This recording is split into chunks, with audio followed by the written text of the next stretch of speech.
हमारा चिंतन कठोपनिषद पे चल रहा है। यमराज नचिकेता को मृत्यु का रहस्य बता रहे हैं। आत्मा कैसा है यह बताया कि यह आत्मा अंगूष्ठ के आकार की है, अंगूठे के आकार की है। बिल्कुल शरीर के मध्य भाग में हृदय में आत्मा होती है। जो भी एक्सपीरियंस होते हैं वो हृदय में ही होते हैं। हमने प्रेम की भावना भी हृदय में ही बताई, मारने के तीर भी हृदय में ही बताए कि यहीं मारो तो मृत्यु होगी। और लोगों की कड़वी बात भी यहीं पर जाकर लगती है, क्योंकि वो आत्मा का स्थान है। सारे अनुभव हार्ट पर होते हैं। हृदय कमल में वो ब्रह्म रहता है। वह भूत और भविष्य दोनों का शासन करने वाला है। एक बार जिसने आत्मा को जान लिया उसने अपने अतीत को जान लिया। न केवल अतीत को जान लिया, वह अपने पूरे भविष्य को भी जान लिया। वो त्रिकाल ज्ञानी बनता है। उसके लिए कुछ भी अनजाना रहता ही नहीं है। और वह स्थिति जब आ गई, फिर वो किससे द्वेष करेगा, किससे ईर्ष्या करेगा? तब उसको लगेगा कि गुणा गुणेशु वर्तन्ते। स्वीकार की भावना उसमें आ जाती है। वो आत्मा को जानता है, उसका आत्मा से परिचय होता है। उसे व्यक्ति के साथ बुराई होगी, उस व्यक्ति के जीवन में दुख आएंगे, उस व्यक्ति के जीवन में अच्छा समय भी आएगा, बुरा समय भी आएगा, मित्र भी होंगे, शत्रु भी होंगे। लेकिन ये व्यक्ति उन सब से ऊपर उठ जाता है। क्यों करेगा वो यह? क्योंकि वो स्वभाव को जान लेता है, इसलिए वो ऐसा करेगा। और स्वभाव को जानकर वो स्वीकार कर लेता है। यह बहुत महत्वपूर्ण बात है। इसको थोड़ा और समझें। क्या है ये हमें याद रखना है कि खून निकालना या घाव करना ये कांटे का स्वभाव है, उसका दोष नहीं है। इस बात को थोड़ा सा ध्यान से सुनना है। ये महापुरुषों का अनुभव भी है कि हमें लगता है कि ये व्यक्ति ऐसे करता है, वो व्यक्ति ऐसे करता है, वो ऐसा करेगा। और हमें दुख कब होता है, हम विचलित कब होते हैं? जब हमें लगता है कि ये उसका दोष है, ये मेरा बुरा कर रहा है। वो उसका दोष नहीं है, वो उसका स्वभाव है। जैसे लहूलुहान कर देना ये कांटे का दोष नहीं है, ये कांटे का स्वभाव है। और खुशबू देना ये फूल का गुण नहीं है, यह फूल का स्वभाव है। आप दोनों को स्वीकार कीजिए। और एक बार आपने स्वीकार कर लिया, समझ लीजिए आप बगीचे में जा रहे हैं और फूल लेने गए, अचानक वहां कांटा लग गया, तो आप कांटे के विरुद्ध क्रोध करोगे। कैसा कांटा है? खून निकालता है। मेरे खून निकाला? नहीं, आपके नहीं, वो सबको खून निकालता है। वो उसका स्वभाव है, ये समझ लो। आप ये करोगे कि मेरी गलती है, मैंने ठीक से देखा नहीं, लापरवाही से फूल तोड़ा, कांटा तो लहूलुहान ही करेगा। मुझे बच के रहना चाहिए था। तो फूल निकालना ये कांटे का दोष नहीं है, ये कांटे का स्वभाव है। और ये हमने स्वीकार कर लिया, फिर भी लहू निकलेगा, फिर भी आप कांटे पर क्रोध नहीं करोगे। आप ये सोचोगे कि अब दूसरी बार ध्यान रखेंगे। बदलना मुझे है, मुझे पता है, ये तो कांटे का स्वभाव है। उसको कैसे बदलोगे आप? ठीक इसी तरह पूरी सृष्टि के स्वभाव को जिसने जान लिया, न केवल जान लिया, उसको स्वीकार कर लिया, अब वो द्वेष किसका करेगा? द्वेष करना रहा ही नहीं अब। यही है वो आत्मा, यही है वो ब्रह्म। अंगूठे के समान है, बिना धुएं की ज्योति के समान है। और वो कैसा है? भूत भविष्य का स्वामी है। वो आज भी है और कल यानी टुमारो में भी रहेगा।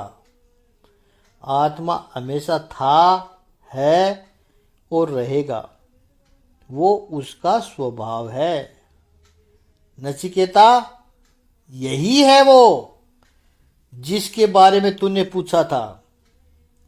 अब जिस बात से इस वल्ली की शुरुआत हुई, यानी अलग अलग आत्माओं को देखना, तो 14वें और 15वें मंत्र में यमराज ये बताते हैं एक उदाहरण के द्वारा। 14वें मंत्र में बताया कि आत्मा का जो पृथक दर्शन करता है, कैसे? जैसे किसी दुर्ग के शिखर के ऊपर वृष्टि होती है, पानी बरसता है, शिखर के ऊपर पानी वर्षा, और अलग अलग दिशाओं की ओर जाता है, छोटे छोटे झरने बनकर जाता है।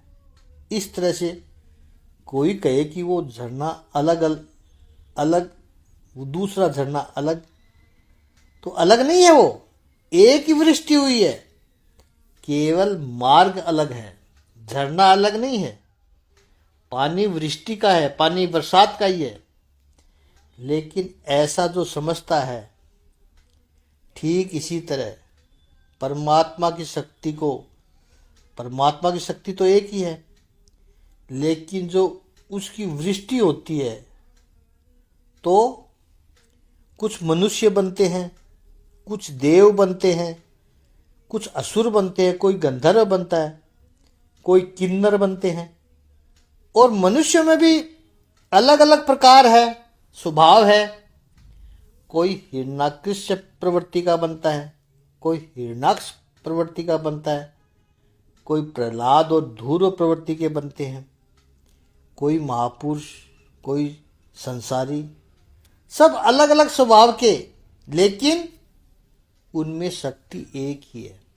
झरने अलग अलग हैं। अब उनको जो अलग अलग समझता है वह नीच योनि में भटकता रहता है, ऊंच नीच योनि में भटकता रहता है।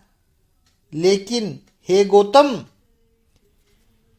हे नचिकेता, क्योंकि वो गौतम वंश का है इसलिए गौतम का, ये चारों ओर से बहता हुआ पानी अंत में एक ही हो जाता है। वो एकत्व जो देखता है, ठीक इसी तरह ब्रह्म में ही सब एक है। इस तरह से जो जानता है, यानी ज्ञानी मुनि जो ऐसा जानते हैं, वो परमात्मा में ही मिल जाते हैं, एकत्व हो जाता है। यमराज ने 14वें मंत्र में कहा, जो अलगता का दर्शन करते हैं वो नीच योनि में जाते हैं। जैसी दृष्टि वैसी ही गति। आप जैसा देखते हैं, आप जैसा प्रेसिव करते हो, यानी आत्मा को जैसा देखोगे वैसा हो जाएगा। तो जो एकत्व का दर्शन करता है वो एक ही हो जाता है। दूसरे अध्याय की दूसरी वल्ली में आत्म तत्व का वर्णन आगे चलता है। पहले मंत्र में यमराज ने कहा कि अवक्र है। वक्र यानी टेढ़ा मेढ़ा, अवक्र जो टेढ़ा नहीं है, सरल है। चेतस चित्त वाला, जो सरल चित्त वाला व्यक्ति है। विशुद्ध ज्ञान स्वरूप है, ऐसा व्यक्ति अजन्मे परमात्मा का, यानी परमात्मा जो 11 दरवाजे वाली पूरी यानी शरीर में रहता है। 9 द्वार तो हमने बार बार सुन रखा है। इस कठोपनिषद में यमराज कहते हैं एकादश द्वार है, 11 द्वार। कौन सी हैं एकादश द्वार? बड़ी सरल गिनती है। 7 द्वार तो मस्तिष्क प्रदेश के हो गए। 2 आंखें, 2 कान, 2 नासिका और 1 मुख, 7 तो यही हो गए। 3 द्वार निम्न देशीय बताए हैं इस शरीर में, उसमें शिशन और गुदा को तो हम सुनते ही हैं। तीसरा उपनिषदकार जो कहता है नाभि को भी एक छिद्र बताया है। और 11वां ब्रह्मानंद सहस्त्रार मस्तिष्क के ऊपर, ये 11 द्वार है।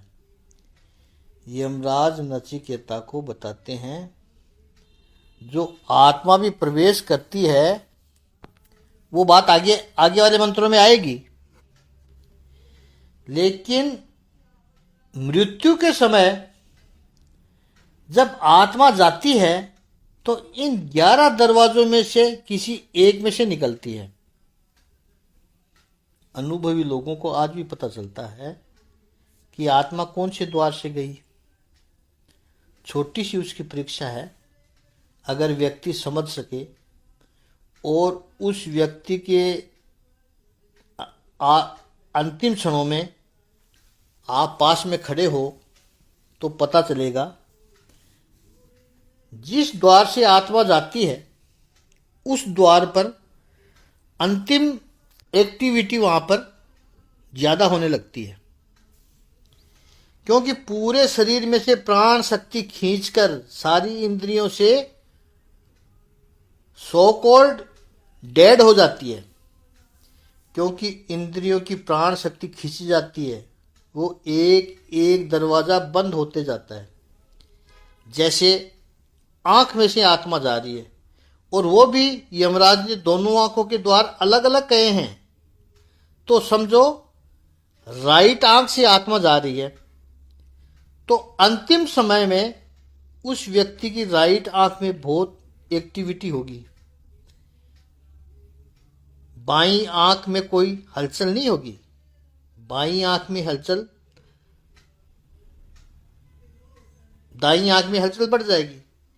निरीक्षण करोगे तो पता चलेगा वो शक्ति इतनी क्षीण हो गई है। मुख में से आत्मा जाएगी तो मुख की मूवमेंट आपको पता चलेगी। हम ये समझ लेते हैं कि ये कुछ कहना चाहते हैं, कुछ बोलने की इच्छा कर रहे हैं, वो नहीं है। वहां पर कुछ एक्टिविटी बढ़ जाती है, आत्मा वहां से निकल रही है। ये एक प्रमाण बताया है। दूसरा एक प्रमाण है, जहां से आत्मा निकलेगी उस द्वार के आसपास बहुत बारीक पसीने की बूंद आपको दिखाई पड़ेगी, क्योंकि आत्मा तो ऊर्जा है। और ऊर्जा जब जब उस द्वार से निकलती है तो अपना परिणाम छोड़कर जाती है। वो परिणाम गर्मी के रूप में होता है। तो उस द्वार पर जैसे ओस होती है, घास पर एक छोटी सी ओस पड़ी रहती है, वैसी बूंद दिखाई पड़ेगी जिस द्वार से आत्मा जाती है। उस पर से उस व्यक्ति की आगे की गतिविधि क्या होगी, आगे का जन्म कैसा होगा, उस पर हम कल चिंतन करेंगे। ओम श्री सच्चिदानंद भगवान की जय। ओम श्री आनंद कंद भगवान की जय।